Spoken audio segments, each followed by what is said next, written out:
We wanted to dive a little deeper on the topic of reproductive rights and the role it's going to play for voters this year.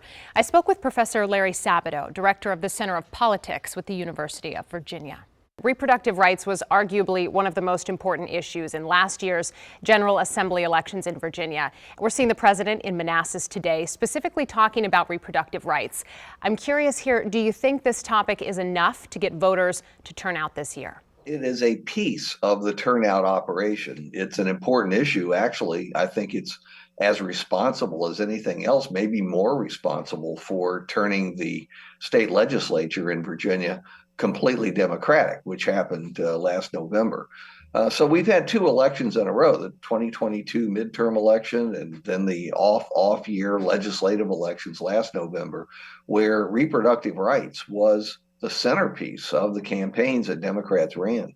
Undoubtedly, Biden and Harris and Democrats running for other offices will be using it heavily again this fall. When we look at Virginia back in 2020, overall, President Biden won the presidential vote by 54%, roughly statewide. But when you look closer at some of the more smaller conservative counties, some of those went handily to Trump. Fauquier County, for example, 57% Trump. What kind of priorities do those voters have? Can you put that into perspective?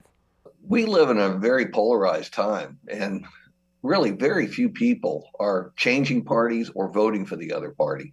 You have a sliver of the electorate that will go back and forth, and they can be important in very close races. But at least in my lifetime, this is one of the most partisan, polarized eras.